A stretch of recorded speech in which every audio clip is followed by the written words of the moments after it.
troisième année du règne de Jéhoïakim, roi de Juda. Daniel, chapitre 1.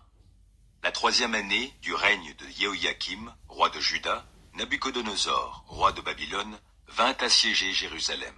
Le Seigneur lui donna la victoire sur Jéhoïakim et lui livra une partie des objets du temple. Nabuchodonosor les fit transporter en Babylonie, dans le temple de son Dieu, et il déposa ces objets dans la salle du trésor de son Dieu. Le roi ordonna à Ashpenaz, chef de son personnel, de faire venir des Israélites de lignée royale ou de famille noble, quelques jeunes gens sans défaut physique et de belle apparence.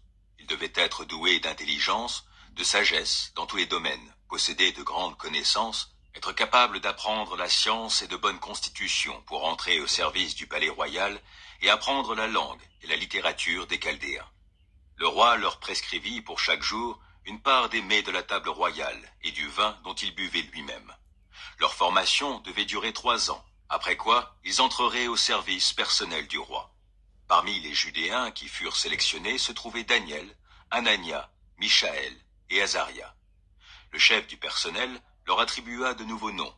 Il appela Daniel Belshazzar, Anania Shadrach, Michaël Meshach et Azaria Abednego. Daniel prit dans son cœur la résolution de ne pas se rendre impur en consommant les mets du roi et en buvant de son vin. Il supplia le chef du personnel de ne pas l'obliger à se rendre impur. Et Dieu lui accorda la faveur du chef du personnel et lui fit trouver en lui quelqu'un de compréhensif. Mais celui-ci dit à Daniel, « Je crains mon seigneur le roi qui a prescrit ce que vous devez manger et boire. Si jamais il trouvait que vous avez l'air d'être en moins bonne santé que les autres jeunes gens de votre âge, à cause de vous, le roi me tiendrait pour coupable, au prix de ma tête. » Alors Daniel parla à l'intendant, auquel le chef du personnel avait confié la responsabilité de prendre soin de lui, ainsi que de Anania, de Michaël et d'Azaria. Il lui proposa, « Fais, je te prie, un essai, avec nous, tes serviteurs, pendant 10 jours. Qu'on nous serve seulement des légumes à manger et de l'eau à boire. Ensuite, tu compareras nos mines avec celles des jeunes gens qui mangent les mets du roi. Après cela, tu décideras d'agir envers nous selon ce que tu auras constaté. » L'intendant accepta leur proposition et fit un essai pendant 10 jours. Et au bout de ces 10 jours, il était manifeste qu'ils avaient meilleure mine et qu'ils étaient en meilleure forme physique que tous les jeunes gens qui mangeaient les mets du roi. Dès lors, l'intendant mit de côté les mets et le vin qui leur étaient destinés et leur fit servir seulement des légumes. Dieu accorda à ces 4 jeunes gens le savoir et la compréhension de toute la littérature et de la sagesse. De plus, Daniel savait interpréter toutes les visions et tous les rêves. À la fin de la période fixée par le roi, le chef du personnel introduisit les jeunes gens en présence de Nabuchodonosor. Le roi s'entretint avec eux et, de tous les jeunes gens qui lui furent présentés, il n'en trouva aucun comme Daniel, Anania, Michaël et Azaria. C'est pourquoi ils entrèrent au service personnel du roi.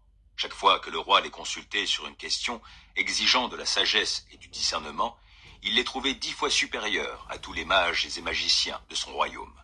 Daniel demeura à la cour. Daniel 2. La 2e année du règne de Nabuchodonosor, le roi fit un rêve qui le troubla au point qu'il en perdit le sommeil. Il ordonna de convoquer les mages, les magiciens, les sorciers et les astrologues pour qu'ils lui révèlent ses rêves.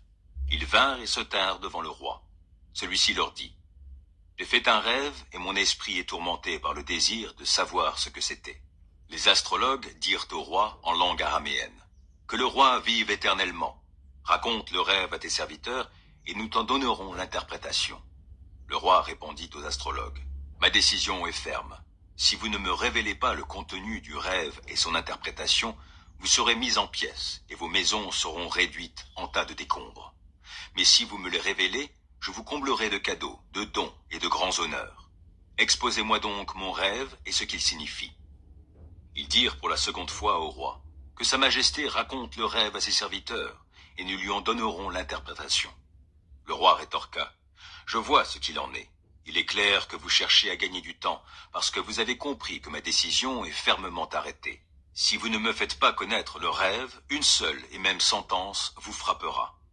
Vous vous êtes mis d'accord pour me débiter quelques discours mensongers et trompeurs, en espérant qu'avec le temps, la situation changera. C'est pourquoi, Dites-moi ce que j'ai rêvé et je saurai que vous êtes aussi capable de m'en donner l'interprétation. » Les astrologues reprirent la parole devant le roi et dirent: « Il n'est personne au monde qui puisse faire connaître à sa majesté ce qu'elle demande. Aussi, jamais roi, si grand et si puissant qu'il ait été, n'a exigé pareille chose d'aucun mage, magicien ou astrologue. Ce que le roi demande est trop difficile, et il n'y a personne qui soit capable de révéler cette chose au roi, excepté les dieux, mais eux, ils n'habitent pas parmi les mortels. » Là-dessus, le roi s'irrita et entra dans une colère violente. Il ordonna de mettre à mort tous les sages de Babylone. Lorsque le décret de tuer les sages fut publié, on rechercha aussi Daniel et ses compagnons pour les mettre à mort. Alors Daniel s'adressa avec sagesse et tact à Arioc, le chef des gardes du roi, qui s'apprêtait à tuer les sages de Babylone. Il demanda à Arioc, l'officier du roi, « Pourquoi le roi a-t-il promulgué une si terrible sentence ?» Alors Arioc lui exposa l'affaire. Daniel se rendit auprès du roi et le pria de lui accorder un délai en lui disant qu'il lui ferait alors connaître l'interprétation demandée. Puis il rentra chez lui et informa ses compagnons Anania, Michaël et Azaria de ce qui s'était passé, en leur demandant de supplier le Dieu des cieux que, dans sa grâce, il leur révèle ce secret, afin qu'on ne le fasse pas périr, ses compagnons et lui, avec le reste des sages de Babylone. Au cours de la nuit, dans une vision, le secret fut révélé à Daniel. Alors celui-ci bénit le Dieu des cieux. Il dit: « Béni soit Dieu dès maintenant et à toujours, car à lui appartiennent la sagesse et la force. Il fait changer les temps et modifie les circonstances. Il renverse les rois et établit les rois. Il donne la sagesse aux sages et, à ceux qui savent comprendre, il accorde la connaissance. Il dévoile des choses profondes et secrètes. Il sait ce qu'il y a dans les ténèbres, et la lumière brille auprès de lui. C'est toi, Dieu de mes pères, que je célèbre et que je loue. Tu m'as rempli de sagesse et de force, et tu m'as fait connaître ce que nous t'avons demandé. Tu nous as révélé ce que le roi demande. » Après cela, Daniel alla trouver Arioc, que le roi avait chargé de faire périr les sages de Babylone, et lui dit: « Ne fais pas mourir les sages de Babylone. Introduis-moi en présence du roi, et je lui révélerai l'interprétation de son rêve. » Alors Arioc s'empressa d'introduire Daniel auprès du roi et dit à celui-ci: « J'ai trouvé parmi les déportés de Juda un homme qui donnera à sa majesté l'interprétation de son rêve. » Le roi s'adressa à Daniel, surnommé Belshazzar, et lui demanda: « Es-tu vraiment capable de me révéler le rêve que j'ai eu et de m'en donner l'interprétation ?» Daniel s'adressa au roi et lui dit: « Le secret que sa majesté demande, aucun sage, aucun magicien, aucun mage, aucun astrologue n'est capable de le lui faire connaître. Mais il y a dans le ciel un Dieu qui révèle les secrets. Et il a fait savoir au roi Nabucodonosor ce qui doit arriver dans les temps à venir. Eh bien, voici ce que tu as rêvé et quelles sont les visions que tu as eues sur ton lit. Pendant que tu étais couché, ô roi, tu t'es mis à penser à l'avenir. Alors celui qui révèle les secrets t'a fait connaître ce qui doit arriver. Quant à moi, ce n'est pas parce que je posséderai une sagesse supérieure à celle de tous les autres hommes que ce secret m'a été révélé, mais c'est afin que l'interprétation en soit donnée au roi et que tu comprennes ce qui préoccupe ton cœur. Voici donc, ô roi, la vision que tu as eue. Tu as vu une grande statue. Cette statue était immense et d'une beauté éblouissante. Elle était dressée devant toi et son aspect était terrifiant.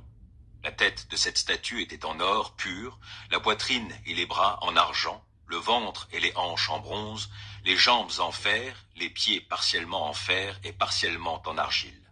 Pendant que tu étais plongé dans ta contemplation, une pierre se détacha sans l'intervention d'aucune main, vint heurter la statue au niveau de ses pieds de fer et d'argile et les pulvérisa. Du même coup, furent réduits ensemble en poussière le fer, l'argile, le bronze, l'argent et l'or, et ils devinrent comme la balle de blé qui s'envole de l'air en été. Le vent les emporta sans en laisser la moindre trace. Quant à la pierre qui avait heurté la statue, devint une immense montagne et remplit toute la terre. Voilà ton rêve.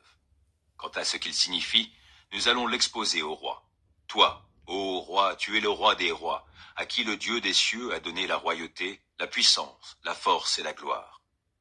Dieu a placé sous ton autorité les hommes, les bêtes sauvages et les oiseaux, en quelque lieu qu'ils habitent. Il t'a donné la domination sur eux tous. C'est toi qui es la tête d'or.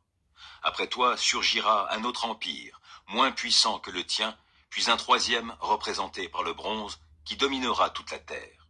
Un quatrième royaume lui succédera, il sera dur comme le fer pulvérise et écrase tout et le met en pièces. Ainsi, il pulvérisera et mettra en pièces tous les autres royaumes. Et si tu as vu les pieds et les orteils partiellement en argile et partiellement en fer, cela signifie que ce sera un royaume divisé. Il y aura en lui quelque chose de la dureté du fer, selon que tu as vu le fer mêlé à la terre cuite. Mais comme les orteils des pieds étaient en partie de fer et en partie d'argile, ce royaume sera en partie fort et en partie fragile. Que tu aies vu le fer mêlé de terre cuite, cela signifie que les hommes chercheront à s'unir par des alliances, mais ils ne tiendront pas ensemble, pas plus que le fer ne tient à l'argile.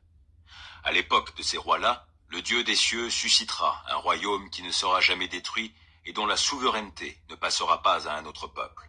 Il pulvérisera tous ces royaumes-là et mettra un terme à leur existence, mais lui-même subsistera éternellement.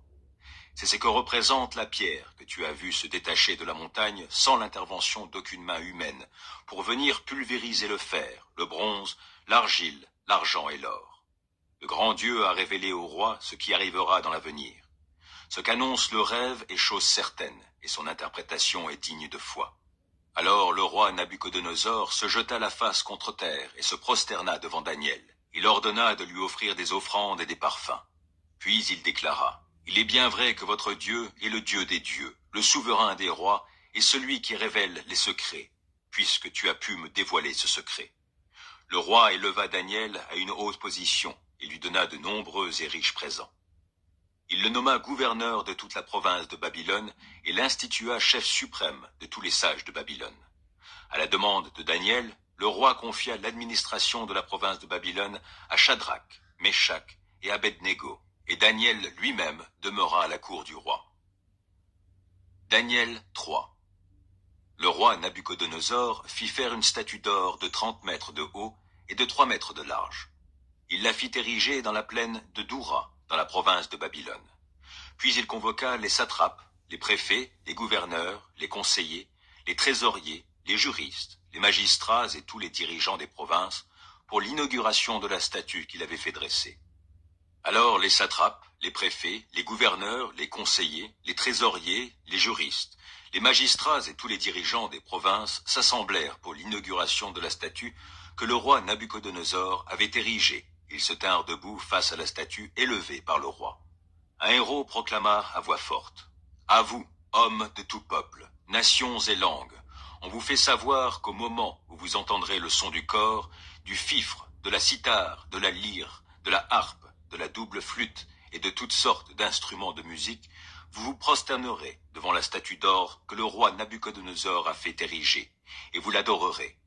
Celui qui refusera de se prosterner devant elle et de l'adorer sera jeté aussitôt dans la fournaise où brûle un feu ardent. » C'est pourquoi, au moment où tous les gens entendirent le son du cor, du fifre, de la cithare, de la lyre, de la harpe et de toutes sortes d'instruments de musique, ces hommes de tout peuple, de toute nation et de toute langue se prosternèrent et adorèrent la statue d'or que le roi Nabuchodonosor avait fait ériger. Sur ces entrefaites, certains astrologues vinrent porter des accusations contre les Juifs. Ils s'adressèrent au roi Nabuchodonosor et lui dirent: « Que le roi vive éternellement. Ô roi, sa majesté a promulgué un édit ordonnant que tout homme se prosterne et adore la statue d'or dès qu'il entendrait le son du cor, du fifre, de la cithare, de la lyre, de la harpe, de la double flûte et de toutes sortes d'instruments de musique. Cet édit précise que quiconque refusera de se prosterner et d'adorer la statue sera jeté dans la fournaise où brûle un feu ardent. Or, il y a des hommes de Juda auxquels tu as confié l'administration de la province de Babylone, à savoir Shadrach, Meshach et Abednego. Ces hommes-là ne t'ont pas obéi, ô roi. Ils n'adorent pas tes dieux et ne se prosternent pas devant la statue d'or que tu as fait ériger. » Alors Nabuchodonosor s'irrita et entra dans une grande colère. Il ordonna de faire venir Shadrach, Meshach et Abednego. On les amena donc devant le roi. Celui-ci prit la parole et leur demanda: « Est-il vrai, Shadrach, Meshach et Abednego, que vous n'adorez pas mes dieux et que vous ne vous prosternez pas devant la statue d'or que j'ai érigée? Maintenant, si vous êtes prêts, Au moment où vous entendrez le son du cor, du fifre, de la cithare, de la lyre, de la harpe, de la double flûte et de toutes sortes d'instruments de musique, prosternez-vous